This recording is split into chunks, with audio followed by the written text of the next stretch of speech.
Hola, buenas tardes. Mi nombre es Yolita Angélica Beltrán del Río Fierro y actualmente me encuentro estudiando en la Escuela Normal Superior aquí de Ciudad Juárez. Estoy estudiando en la especialidad de español de sexto B. El día de hoy yo vengo a platicarles sobre los docentes ante las reformas educativas. Este video se trata de estar hablando de las ideologías que hubo al pasar los presidentes. Vamos a estar hablando desde Carlos Salinas de Gortari hasta el presidente actual, que es Andrés Manuel López Obrador. Empezamos con la primera ideología, que sería Carlos Salinas de Gortari, que él representaba el PRI y su sexenio fue en 1988 a 1994. Él implementó el nuevo plan de estudios y nuevos libros de textos. Su teoría era cognitiva y era a nivel educativo. Se llevó a cabo la reforma de planes y programas de estudios de la educación primaria y secundaria, las cuales no habían tenido modificaciones desde 1972. En primaria y en 1974 en secundaria. El artículo 3 constitucional se reforma y se prolonga la Ley General de Educación en 1993. El sistema educativo mexicano inició una nueva etapa en su desarrollo, en particular en su servicio de tipo básico que integra los niveles de educación, que sería el preescolar de 3 a 5 años, la primaria de 6 a 11 años y la secundaria de 12 a 14 años, así como la formación inicial y en servicio de los docentes de la educación básica.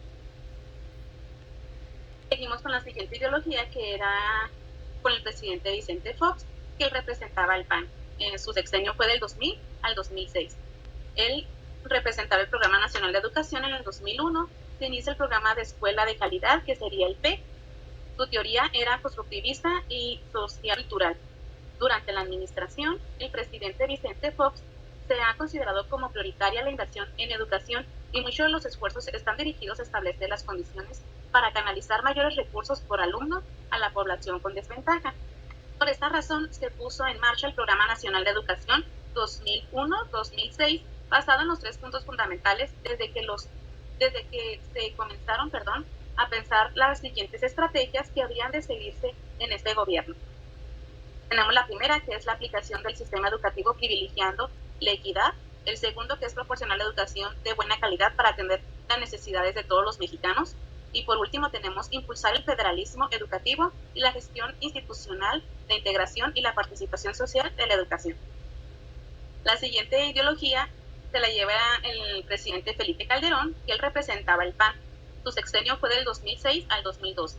Como presidente promovió la Alianza por la Calidad de Educación, que sería el ACE, que firmó con el Sindicato Nacional de Trabajadores de la Educación, que sería el CENTE.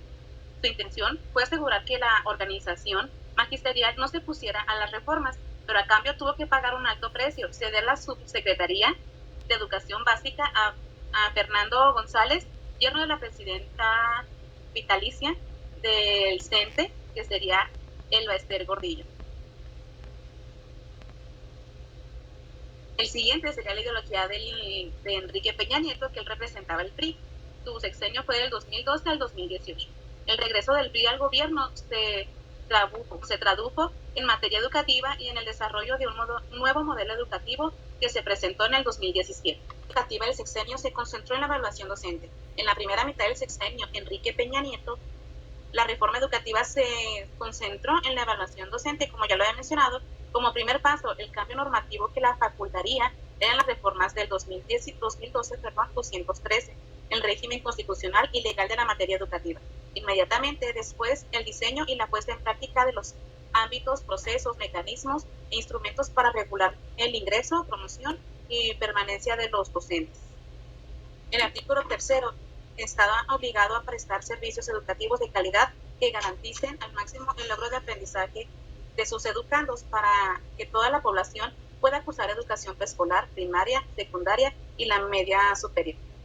Por último, tenemos la ideología del presidente actual, que es Andrés Manuel López Obrador. Él representa a Morena y su sexenio es del 2018 al 2024. Él propone que los docentes tendrán el derecho de acceder a un sistema integral de formación, de capacitación y de actualización de retroalimentado por evaluaciones diagnosticadas para cumplir el objetivo y propósitos del sistema educativo nacional. También propone que los pueblos y las comunidades indígenas se impartirá una educación plurilingüe e intercultural basada en el respeto, la promoción y la preservación del patrimonio histórico y cultural. También establece que la reforma educativa respetará los derechos adquiridos de los maestros y las maestras, los cuales no se podrán ser restringidos o afectados de manera retroactiva con las disposiciones de una nueva creación. Estas serían las ideologías de los presidentes. Ahorita vamos a estar hablando sobre el rol del docente en las reformas educativas. En el marco de una reforma educativa, el rol que se asigna a los docentes tiene que ver con los tres aspectos: funciones, expectativas y sobre todo sus niveles de participación. También es identificar los tres aspectos que esto nos permite analizar y comprender la concepción implícita o explícita que existen sobre el papel de los docentes y sus niveles de involucramiento en procesos de diseño e implementación de reformas. Piensa los docentes del sector público dentro de los procesos de reforma. Más allá de caracterizar el rol del docente y su participación en las reformas, presenta una reconstrucción en la presentación social identificada en estos procesos.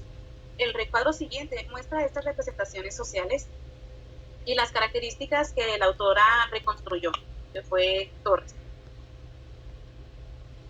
Vemos el docente como gasto. Sus salarios son un alto porcentaje del presupuesto para la educación, que es del 90% al 95%. Los insumos. Los docentes son un elemento más en la oferta educativa, como infraestructura, computadoras, libros y materiales didácticos. Por lo tanto, compite en estos. Ejecutores. Son ejecutores de la política educativa que no requiere ser interlocutores de la misma. Capacitados. Son sujetos de capacitación sobre la ejecución de la reforma, exigen aprender nuevas cosas y técnicas en tiempos muy cortos para enseñarlos de forma inmediata. Beneficiarios. Desde quienes impulsan reformas, los docentes son los beneficiarios, pues se les dice que las reformas traen ventajas para los docentes, pero no lo son valoradas para ellos. Responsables. Los docentes son los principales responsables de la baja calidad educativa y de su mejoramiento. El mejoramiento entendido como el rendimiento escolar del alumno, que serían su resultado. Corporativistas, docentes preocupados por la reivindicación salarial y no por mejorar la educación y la escuela pública. Politizados e ideologizados, cruzados por partidos e intereses políticos y atrasados en los términos ideológicos. Intransigentes, grupo cerrado al diálogo y a la negociación. Contrarios al cambio, personas aferradas al pasado, desean mantener el estatus, son resistentes al cambio educativo, que sería la reforma, y las innovaciones, no conocen lo positivo, minimizan los aciertos de la política gubernamental, agigantan la influencia de los organismos internacionales. Estas reconstrucciones muestran cómo se concibe a los docentes en el marco de las reformas, el lugar que se piensa que deben de ocupar, las características y las experiencias con las que se les asocia, las cuales tienen efectos en las prácticas sociales y las decisiones que se toman respecto a los docentes. Me da gusto que la reforma educativa mencione el asunto de la interculturalidad. Entonces, los docentes irán más allá para cumplir con un requisito para tener la certificación que se requiere para dar clases. Pues, al entrar al asunto de la interculturalidad, significa analogar el contexto en el que vivimos para otros mundos o culturas. Y así si se analoga, es para encontrar las diferencias que nos permiten valorizar más nuestra esencia mexicana y darle respuestas teóricas y prácticas a los problemas por resolver. La clase magisterial del sistema educativo sigue con sus cosas, con sus desmanes, y seguirán así mientras no rija la misma clase política, en donde se incursiona el nepotismo, y hay quienes les dan una buena carrera de vida como docentes en el sistema educativo, pero no aprovechan esta oportunidad que se les da. ¿Por qué? Porque aunque los docentes tengan todos los recursos y materiales, toda la convicción para ejercer su vocación, escuelas públicas, los grupos no bajan de los 60 alumnos.